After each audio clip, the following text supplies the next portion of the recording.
வணக்கம் நேயர்களே, எல்லாருக்கும் இனிய தீபாவளி நல்வாழ்த்துக்கள். ஸோ எல்லாருமே ரொம்ப ஹாப்பியா இருக்கீங்க. ஃபெஸ்டிவல் மோட்ல நம்ம செலிப்ரேட் பண்ணிட்டு இருக்கோம். அது மட்டும் இல்லாம குழந்தைங்க எல்லாருமே ஆர்வமா பட்டாசுலாம் வெடிச்சுக்கிட்டு இருக்காங்க. இந்த இனிய நாள்ல நம்ம என்ன பண்ணணும்? ஜாலியா டான்ஸ் பண்ணணும்ல, அதுக்காகவே ஹெல்த்தியான ஜூம்பா காத்துட்டு இருக்கு, பாருங்க.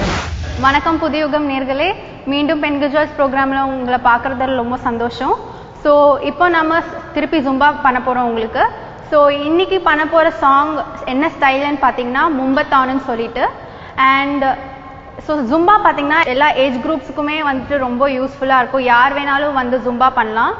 அண்ட் இது வந்துட்டு ஒரு ஃபுல் பாடி ஒர்க் அவுட்னு சொல்லுவாங்க. ஸோ மெயினாக கார்டியோ ஒர்க் அவுட் நீங்கள் கேள்விப்பட்டிருப்பீங்க. ஸோ கார்டியோன்றது உங்களோட ஹார்ட் ரேட் வந்துட்டு இன்க்ரீஸ் ஆகும். ஸோ இட்ஸ் ஜும்பான்னு பார்த்தீங்கன்னா it's a full body work out. இப்போ நான் பேசிக் ஸ்டெப்ஸ் உங்களுக்கு சொல்லி தர போகிறேன். So the first basic step is single single double single single double.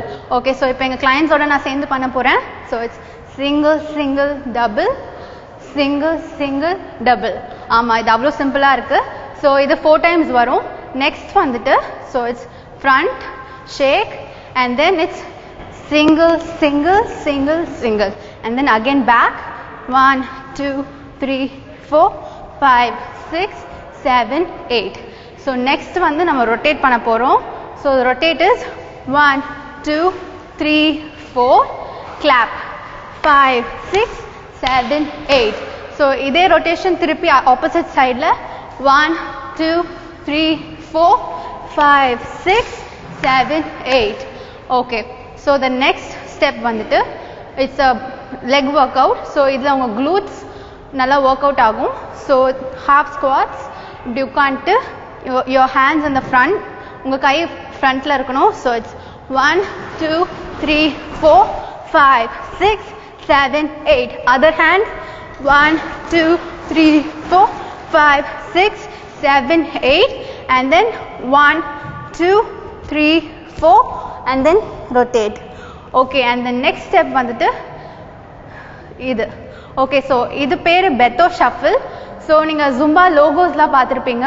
So இந்த ஸ்டெப்பை வச்சு தான் ஜும்பா லோகோ பண்ணியிருப்பாங்க. ஸோ அதை நான் உங்களுக்கு இப்போ சொல்லி தர போகிறேன். ஸோ 1 2 3 4 5 6 7 8.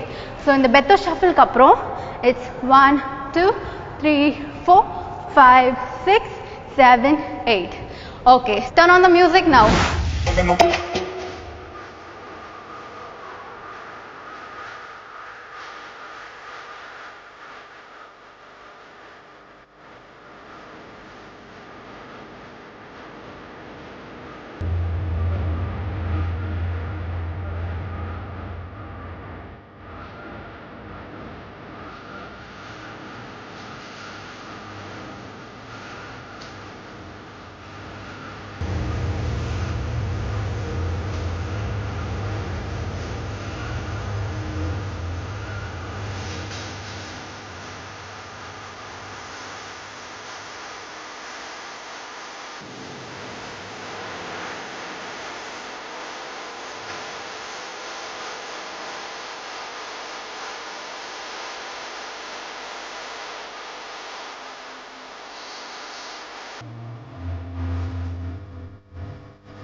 ஓகே, ஸோ நீங்கள் என்ஜாய் பண்ணியிருப்பீங்கன்னு நான் நம்புகிறேன். ஸோ நான் முதல்ல சொன்ன மாதிரி இது ஆல் ஏஜ் குரூப்ஸ்க்கு ரொம்ப யூஸ்ஃபுல்லாக இருக்கும். சின்ன பசங்கள்லேருந்து ஓல்ட் ஏஜ் வரைக்குமே இது நல்ல யூஸ்ஃபுல்லான ஒர்க் அவுட் ஜும்பான்றது. நீங்கள் கண்டிப்பாக ஒரு டிஃப்ரென்ஸ் பார்ப்பீங்க, உங்கள் மனசுக்குள்ள சந்தோஷத்தை பார்ப்பீங்க. ஓகே, இதே மாதிரி ஒரு உற்சாகமான சாங்ஸ் ஜும்பா சாங்ஸோட உங்களை நெக்ஸ்ட் எபிசோட் வந்து சந்திக்கிறேன். Until then signing off Sophia and our team. Thank you. மருத்துவ குறிப்புகளை பத்தி நிறைய விஷயங்கள் சொல்லி கொடுத்துட்டு இருக்காங்க டாக்டர் லதா. அந்த வகையில இன்னைக்கு நம்ம பார்க்க போறது ஒபிசிட்டி பத்தி தான். அவங்க என்ன சொல்ல போறாங்க அப்படிங்கறத வாங்க பார்க்கலாம். புதியுகம் டிவி நேயர்களுக்கு என் அன்பு வணக்கம்.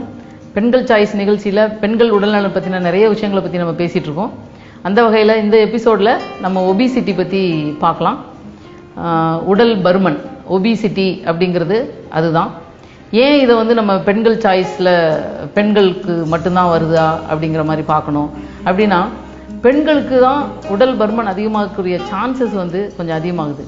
ஏன்னா ப்ரெக்னன்சி, சைல்டு பர்த் இதெல்லாம் வந்து பெண்கள் வந்து உடல் பருமன் அதிகமாகிறதுக்கு ஒரு காரணமாக அமையுது. இதில் வந்து என்னென்னா, ப்ரெக்னன்சி அப்போ வந்து வெயிட் கெயின் சொல்கிறோம் இல்லையா, 10 to 12 kg அப்படின்னு சொல்கிறோம். ஆனால் நிறைய விமன், நிறைய பெண்கள் வந்து அதையும் விட அதிகமாக வெயிட் கெயின் ஆகுறாங்க. ஸோ அந்த வெயிட் கெயின் வந்து டெலிவரி ஆனதுக்கப்புறம் குறையறதில்ல. ஸோ அதனால் அந்த வெயிட் அப்படியே ஏறி போகுது. அடுத்த ப்ரெக்னென்சிக்கு முன்னாடி அதை நம்ம வெயிட்டை குறைச்சிட்டு அடுத்த ப்ரெக்னென்சி போகணும் அப்படின்னா அந்த மாதிரியும் பண்ணுறதில்ல. ஸோ ஒரு 15 கிலோ வந்து ஃபஸ்ட்டு ப்ரெக்னென்சியில் வெயிட் கெயின் ஆகுது அப்படின்னா அதில் ஒரு 5-6 கிலோ தான் டெலிவரி முடிஞ்ச உடனே குறையும். 10 கிலோ அப்படியே உடலில் தங்கிடும். அடுத்த ப்ரெக்னென்சியில் திருப்பி வெயிட் கெயின் ஆகும். ஸோ இந்த மாதிரி அவங்க வெயிட் கெயின் ஆகிக்கிட்டே போகிறதுனால பெண்களுக்கு வெயிட் கெயின் அதிகமாகிற சான்சஸ் அதிகமாக இருக்கிறதுனால நம்ம இந்த பெண்கள் சாய்ஸ் நிகழ்ச்சியில் ஒபிசிட்டி, அதை எப்படி, உடல் பருமன் எப்படி வந்து வருது, அதை எப்படி நம்ம தடுக்கலாம், ஒபிசிட்டினால என்னென்ன காம்ப்ளிகேஷன் வரலாம் அப்படிங்கிறத பார்க்கலாம். இப்போ வந்து நார்மலாக சிம்பிள் கால்குலேஷன் ஃபார் வெயிட் அப்படின்னு பார்த்தோன்னா பிஎம்ஐ அப்படின்னு கால்குலேட் பண்ணுறாங்க. அது என்னென்னா weight in kilogram divided by height in metre square. அந்த மாதிரி தான், அது ஒரு சிம்பிள் கால்குலேஷன். அதை வச்சுட்டு யார் யார் நார்மல் வெயிட்டுக்கு இடையில் இருக்கிறாங்க, யார் வந்து ஓவர் வெயிட்டில் இருக்கிறாங்க, யார் வந்து ஒபீஸாக இருக்கிறாங்க அப்படிங்கிறத நம்ம ஈஸியாக கண்டுபிடிச்சிடலாம். இப்போ வந்து ஏன் நம்ம இந்த மாதிரி வெயிட் கெயின் ஆகுது, நிறைய பேர் குண்டாக இருக்கிறவங்கள கேட்டால் நான் சாப்பிட்றதே இல்லை டாக்டர் ஆனாலும் வெயிட் கெயின் ஆகுது அப்படி தான் சொல்கிறாங்க. பட் ஆனால் சிம்பிளாக பார்த்தீங்கன்னா நம்ம சாப்பிட்ற சாப்பாடு, நம்ம செலவழிக்கிற கேலரி, அதை பொறுத்து தான் வெயிட் கெயின் ஆகும். நிறைய அம்மாமாருக்கு தான் குழந்தைங்க கொழு கொழுன்னு இருக்கிறதுல தான் ஆசை அதிகம். அதனால ஃபஸ்ட்டு ஒபிசிட்டிக்கு நம்ம யாரை ப்ளேம் பண்ணலான்னு பார்த்தா நம்மளுடைய பேரண்ட்ஸை தான் ப்ளேம் பண்ணணும். ஏன்னா அவங்க தான் இந்த மாதிரி ஒரு பேட் ஈட்டிங் ஹேபிட்ஸ் அதுக்கு காரணமாக அமைகிறாங்க. நான் மட்டும் இதை சொல்லலை, நிறைய ரிசர்ச்சும் அதை தான் சொல்லுது. Bad eating habits is one of the main reason for obesity. இப்போ ஆவரேஜாக ஒரு உமனுக்கு எவ்வளவு கேலரிஸ், ஒரு ஆக்டிவ் உமனுக்கு டெய்லி ஆக்டிவ் ஒர்க் பண்ணுறாங்க அந்த உமனுக்கு எவ்வளவு கேலரிஸ் தேவை அப்படின்னு பார்த்தா 2000 கிலோ கேலரிஸ் தான். மென்னுக்கு பார்த்தா அது வந்து 2500 கிலோ கேலரிஸாக இருக்குது. ஏன்னா அவங்களுக்கு மென்னுக்கு வந்து கொஞ்சம் மசில் மாஸ் வந்து ஜாஸ்தி விமனை விட. அதனால அவங்க வந்து எனர்ஜி இன்னும் கொஞ்சம் அதிகமாக ஸ்பெண்ட் பண்ணுறாங்க. அதனால அவங்களுக்கு 2500 கிலோ கேலரிஸ் டெய்லி ஆக்டிவிட்டிக்கு. விமனுக்கு வந்து 2000 கேலரிஸ் தான். நம்ம பார்த்தோம்னா அந்த 2000 கேலரிஸ் வந்து சில சமயம் ஒரு மீல்லையே வந்து ஆல்மோஸ்ட் 2000 கேலரிஸை ரீச் பண்ணிடுவோம். நம்ம சாப்பிடும்போது பார்த்தா நம்மளுக்கு அந்த அளவு நம்ம சாப்பிட்றோமா அப்படிங்கிறது வந்து இது தெரியாது. ஆனால் நம்ம சாப்பிட்றது ஹை கேலரி ஃபுட்டாக இருக்குன்னு வச்சுக்கோங்களேன். இப்போ ஃபார் எக்ஸாம்பிள் ஒரு சின்ன முறுக்கு சாப்பிட்றோம், அது வந்து ஆயிலில் பொரிச்சது. ஆயிலில் பொரிச்சதுனால, ஃப்ரைடு ஃபுட்டுனால அது வந்து கேலரிஸ் அதில் அதிகம். ஆனால் நம்மளுக்கு ஒரு சின்ன முறுக்கு சாப்பிட்டா அது வந்து திருப்தியாக அமையறதில்ல. இன்னொன்று சாப்பிடுவோம், அதுக்கு மேலேயும் சாப்பிடுவோம். ஸோ இந்த மாதிரி சாப்பிடும்பொழுது தான் வெயிட் கெயின் அதிகமாகுது. So simple calculation for weight gain அப்படின்னு பார்த்தோன்னா நம்ம சாப்பிட்ற சாப்பாடில் உள்ள கேலரிஸ், எனர்ஜி ஸ்பெண்ட் பண்ணுறதுல உள்ள கேலரிஸ். சாப்பிட்ற கேலரி அதிகமாகி எனர்ஜி ஸ்பெண்ட் பண்ணுற கேலரி கம்மியாகும்போது அது வந்து ஆட்டோமேட்டிக்காக வெயிட் கெயின் ஆகும். புரியுதுங்களா? 2000 கிலோ கேலரிஸுக்கு சாப்பிட்றதுக்கு பதிலாக ஒரு 50 கிலோ கேலரி கூட சாப்பிட்றீங்கன்னு வச்சுக்கோங்களேன், அது நம்மளுக்கு தெரியவே தெரியாது. 2050. இது வந்து ஒரு வாரத்தில் என்ன ஆகும்? 7 into 5 போட்டு பாருங்களேன், இல்லை 7 into 10 போட்டு பாருங்கள். 50 into 10 500 கிலோ கேலரிஸ். அதுக்கப்புறம் இதே ஒரு 20 நாளில் ஒரு மாதத்தில் பாருங்கள் 5000 கிலோ கேலரிஸ். இப்படியே தான் கூடும். நம்மளுக்கு வெயிட் கெயின் ஆகுறதே நம்மளுக்கு தெரியவே தெரியாது. ஸோ வெயிட் கெயின்றது ஒரு ஓவர் நைட்டில் ஆகிறது கிடையாது. It takes time.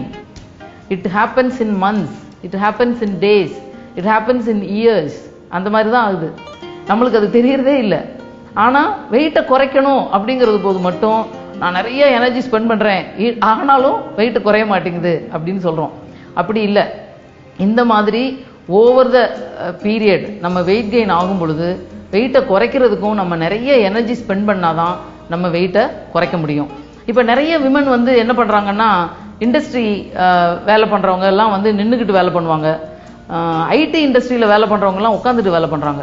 ஸோ இந்த மாதிரி செடன்ட்ரி லைஃப், காலையில் 7:30 மணிக்கு வீட்டை விட்டு கிளம்புறாங்க, சேரில் போய் உட்காடுறாங்க, வேலை முடிக்கிறாங்க, 7:30 8க்கு வீட்டுக்கு கிளம்பி வரும்பொழுது, வீட்டுக்கு வரும்பொழுது 9-10 மணி ஆயிடுது. So they have got no time. In between டைம்லையும் அவங்களுக்கு எக்ஸசைஸ் பண்ணுறதுக்கு டைம் இருக்கிறது இல்லை. ஸோ அடுத்த காரணம், நம்மளுக்கு வெயிட் கெயின் ஆகிறதுக்கு அடுத்த காரணம் என்னென்னா புவர் ஆக்டிவிட்டீஸ். அது ஒரு அடுத்த காரணமாக அமையுது. ஸோ நம்மளுடைய ஈட்டிங் ஹேபிட்ஸ், ஆக்டிவிட்டிஸ், இந்த ரெண்டும் தான் நம்மளுடைய ஒபிசிட்டிக்கு காரணம். இதை நம்ம நல்லா அண்டர்ஸ்டாண்ட் பண்ணிக்கிட்டோம்னு வச்சுக்கோங்களேன், நம்ம வெயிட் கெயின்லேருந்து ஒபிசிட்டியிலேருந்து நம்மளை வந்து பாதுகாத்துக்கலாம். இந்த பேட் ஈட்டிங் ஹேபிட்ஸ் எங்கேருந்து வருது அப்படின்னு பார்த்தா, சின்ன வயசுலேருந்தே அது உருவாகுது அப்படின்னு சொல்கிறாங்க. வெஸ்டர்ன் வேர்ல்டெல்லாம் பார்த்தீங்கன்னா ஒரு ஜோக் மாதிரி சொல்லுவாங்க, all rich people are lean and poor people are obese அப்படின்னு சொல்லுவாங்க. ஏன் அப்படின்னா, பூவர் பீப்புள் எல்லாம் வந்து எது கிடைக்குதோ அதை சாப்பிட வேண்டிய சூழ்நிலை. கிடைக்கிறத சாப்பிடும் பொழுது நம்மளுக்கு வந்து வெயிட் கெயின் அதிகமாகுது. அதோட ஒரு வேளைக்கு சாப்பிடும் பொழுது அடுத்த வேளை உணவு கிடைக்குமான்னு தெரியாது. அதனால கிடைக்கும் போதே அதிகமாக சாப்பிட்றது. ஸோ இதெல்லாம் தான் காரணம். வெயிட்டை குறைக்கும் பொழுது மட்டும் வெறும் எக்ஸசைஸ் பண்ணினா மட்டும் அது வந்து குறையாது. நம்ம ஃபுட் ஹேபிட்ஸையும் நம்ம வந்து சேஞ்ச் பண்ணணும், அப்போ தான் குறையும். ரொம்ப ஒபீஸா ஆக ஆக, இப்போ நம்ம பிஎம்ஐ கால்குலேஷன் சொன்னோம். பிஎம்ஐ கால்குலேஷனில் வந்து 25 வரைக்கும் அதை கால்குலேட் பண்ணி 18 to 25 அது வந்து நார்மல் பிஎம்ஐன்னு சொல்கிறாங்க. இன்னும் ஏஷியன் பீப்புளுக்கு வந்து அந்த 25ங்கிறது இன்னும் கொஞ்சம் ஹையாக இருக்குது அப்படின்னு சொல்லிட்டு 23 குறைச்சிருக்காங்க. 18க்கும் கீழே போகும்போது, பிஎம்ஐ 18க்கும் கீழே போகும்போது அண்டர் வெயிட். 25க்கு மேலே போச்சுனாலே, 23க்கு மேலே போச்சுனாலே இந்தியன் ஸ்டாண்டர்டுக்கு அது வந்து ஓவர் வெயிட். ஒபிசிட்டிங்கிறது வந்து எப்போ சொல்கிறோம் அப்படின்னா, 25லேருந்து 30க்குள்ள அது வந்து நம்ம ஓவர் வெயிட்னு சொல்கிறோம். ஓவர் வெயிட்டுக்கு மேலே அப்படிங்கும்போது அது ஒபீஸ் ஆகுது. அது வந்து மோர் தேன் 30ங்கிறது ஒபீஸ். இதையும் மேலே அதிகமாக போகும்போது மார்பிட்லி ஒபீஸ் அப்படின்னு சொல்கிறோம். ஃபிசிக்கல் ஆக்டிவிட்டி பற்றியும் நம்மளுடைய ஃபுட் ஹேபிட்ஸை எப்படி சேஞ்ச் பண்ணலாம் அப்படிங்கிறத பற்றியும் நெக்ஸ்ட் எபிசோடில் விரிவாக பார்க்கலாம். இப்போ நம்ம பார்க்க போற செக்மெண்ட் என்னன்னு பார்த்தோம்னா arts and craft. Arts and கிராஃப்ட்டை பத்தி நிறைய பெண்கள் நம்மளுக்காக நிறைய விஷயங்களை செஞ்சு காமிச்சிருக்காங்க. அந்த வகையில இன்னைக்கு லதா அருண் கலர் பேப்பர்ஸ் வச்சு ஏதோ பண்ண போறாங்க. பொதுவா கலரிங் பண்றது ரொம்ப பிடிக்கும், அதுவும் கலர் பேப்பர்ல ஏதோ இன்னோவேட்டிவா செய்ய போறாங்க. என்ன செய்யறாங்க பார்க்கலாம். இன்னைக்கு கிராஃப்ட் நிகழ்ச்சியில் நான் உங்களுக்கு சொல்லிக் கொடுக்க போகிற ஐட்டம் தெர்மாகோல் பெயிண்டிங். இதை வச்சு எப்படி பண்ணுன்றதை நான் உங்களுக்கு சொல்லிக் கொடுக்குறேன். இதுக்கு தேவையான பொருட்கள் முதல்ல பார்க்கலாம். Thermocol, colours, come, A4 sheet, scissor, handmade sheet. இப்போ இதை எப்படி பண்ணுறதுன்னு உங்களுக்கு சொல்லிக் கொடுக்குறேன். ஃபர்ஸ்ட் வந்து இது வந்து நான் ரேண்டம் டெக்னிக்கில் பண்ண போகிற இது பெயிண்டிங். அதனால் என்ன பண்ணணுன்னா, இந்த ஷீட் வந்து ஜஸ்ட் இப்படி ஃபோல்ட் பண்ணிக்கோங்க. இது வெறும் A4 ஷீட் தான். இப்படி ஃபோல்ட் பண்ணிவிட்டு இது வந்து ரொம்ப ஈஸியான ஒரு பெயிண்டிங். எப்படின்னா, நமக்கு வந்து கிட்டத்தட்ட மாடர்ன் ஆர்ட் மாதிரி ரேண்டமாக தான் நம்ம அந்த கலர்ஸை போட போகிறோம். பட் வந்து உங்களுக்கு பார்க்குறதுக்கு வந்து நல்ல ஒரு டிசைன் வந்து க்ரியேட் ஆகிருக்கும். இந்த கலர் தான் கொடுக்கணும், அந்த கலர் தான் கொடுக்கணும்னு இல்லை, எல்லா கலர்ஸையும் நம்ம வந்து இதை போட போகிறோம். கலர்ஸை வந்து இப்படி போர் பண்ணிக்கோங்க. Any colour. ப்ரஷில் பண்ணும்போது வந்து நமக்கு ஒவ்வொரு ப்ரஷும் வாஷ் பண்ணி பண்ணுற மாதிரி இருக்கு இல்லையா? ஸோ இந்த மாதிரி ஐஸ்கிரீம் ஸ்டிக்ஸ் கூட யூஸ் பண்ணிக்கலாம். அதுக்கு டார்க் கலருக்கு வந்து இந்த பக்கமும், லைட் கலருக்கு வந்து இந்த சைடு.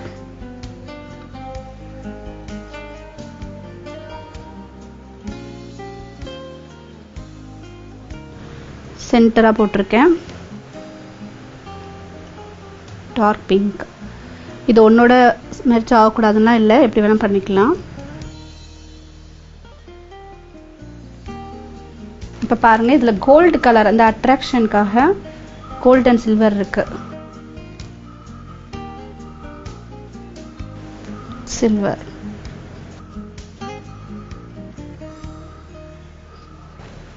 பாருங்க. இப்போ நம்ம ஃபர்ஸ்ட் இந்த ஃபோல்ட் பண்ணியிருக்கோம் இல்லையா, இந்த டெக்னிக் தான் நமக்கு முக்கியம்.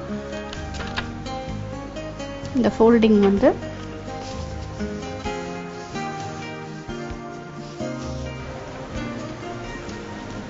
நீங்க பாருங்க. இப்போ இந்த மாதிரி உங்களுக்கு ஒரு டிசைன் கிடைச்சிருச்சு இல்லையா, இதை ட்ரை பண்ண விட்டுருங்க.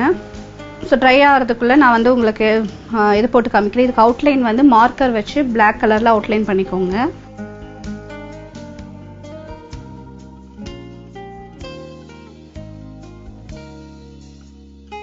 உங்களுக்கு முடிஞ்ச அளவுக்கு வந்து ட்ரை ஆனதுக்கு அப்புறமே பண்ணுங்கள், டைம் கொடுத்து. இப்போ ப்ரோக்ராம்ன்றதுனால நான் வந்து ஸ்பீடாக பண்ணுற மாதிரி இருக்குது. நீங்கள் பண்ணும் போது பொறுமையாக பண்ணுங்கள். இப்போ இந்த மார்க்கரில் வந்து அவுட்லைன் பண்ணதுக்கப்புறமா இதை கட் பண்ணி நம்ம அந்த ஷேப் மட்டும் எடுத்துக்கலாம்.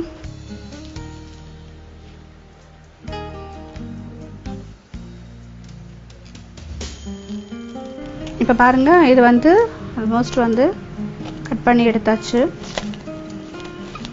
இது ட்ரை ஆகியிருந்தால் இன்னும் நமக்கு பர்ஃபெக்டாக வரும். எல்லாத்துக்குமே டைம் கொடுத்து ட்ரை ஆக வச்சு பண்ணணும். இப்போ பார்த்தீங்கன்னா பாருங்கள், உங்களுக்கு அந்த டிசைன் இப்போ ரெடியாக இருக்குது. இதை என்ன பண்ணணும்னா, இந்த மாதிரி தர்மாக்கோல் வாங்கிக்கணும். தர்மாக்கோல் வந்து உங்களுக்கு தேவைப்படுற ஷேப் உங்களுக்கு கிடைக்கும். நான் வந்து இந்த சைஸில் வாங்கியிருக்கேன், இந்த ஷேப்பில் வாங்கியிருக்கேன். இப்போ இதில் வந்து ரேண்டமாக சும்மா ஜஸ்ட் ஒரு கம் போட்டுட்டு பேஸ்ட் பண்ணிடுங்க. இப்போ இது ட்ரை ஆகலைன்றதெல்லாம் நம்ம கை வச்சோம்னா இதாகும், அதனால விட்டுருங்க. நீங்கள் ட்ரை ஆயிடுச்சுன்னா ஈஸியாக பேஸ்ட் பண்ணிக்கலாம். உங்களுக்கு ஹேண்ட்மேட் ஷீட் இந்த மாதிரி கிடைக்கும். நிறைய கலர்ஸ், டிஃப்ரெண்ட் கலர் ஆஃப் இது ஹேண்ட்மேட் ஷீட்ஸ் உங்களுக்கு அவைலபிள் இருக்குது மார்க்கெட்டில். வாங்கிட்டு இந்த கார்னரை வந்து இங்கே பாருங்கள், இந்த மாதிரி கம் போட்டு பேஸ்ட் பண்ணிக்கலாம். இப்போ இது நான் முடிச்ச ஐட்டம் நான் கொண்டு வந்திருக்கேன், நான் உங்களுக்கு காமிக்கிறேன். இப்போ இதே மெத்தடில் தான் இது பண்ணியிருக்கேன் பாருங்கள். இங்கெல்லாம் கிளிட்டர்ஸ் வந்து ஆட் பண்ணதுனால கிளிட்டர்ஸ் உங்களுக்கு நல்லா தெரியுது. அந்த பார்டர் எல்லாம் அந்த ஹேண்ட்மேட் ஷீட்டில் டிசைன் பண்ணதுனால உங்களுக்கு இந்த மாதிரி தெரியும்.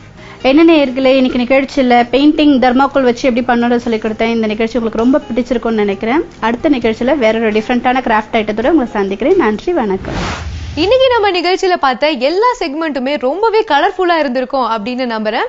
ஓகே, எப்பவுமே நான் வழக்கமா சைன் ஆஃப் பண்ணிட்டு போயிடுவேன். ஆனா இன்னைக்கு ஃபெஸ்டிவல் மோட்ல நம்ம இருக்கோம். ஏன்னா நாளைக்கு தீபாவளி வரப்போகுது. ஸோ எல்லாருமே ஜாலியா செலிப்ரேட் பண்ணிருப்பீங்க. குட்டி சுட்டிஸ் எல்லாமே ரொம்பவே எந்துவா இருப்பீங்க. பட்டாசு வெடிக்கணும் அப்படிங்கிற ஆர்வம் நம்ம எல்லாருக்குமே இருக்கும். நம்ம ஜாலியா இருக்கிறது ஒரு சைடு அப்படின்னா, நம்ம சேஃப்டி இன்னொரு சைடு ரொம்பவே முக்கியம். ஸோ எல்லாரும் கண்டிப்பா ஒரு பக்கெட் நிறைய தண்ணி வச்சுக்கோங்க. சேஃப்டி ரொம்ப ரொம்ப இம்பார்ட்டன்ட். புதியுகம் நேர்கள் அனைவருக்கும் பெண்கள் சாய்ஸ் டீம் சார்பாக இனிய தீபாவளி நல்வாழ்த்துக்கள். டடா, பாய்.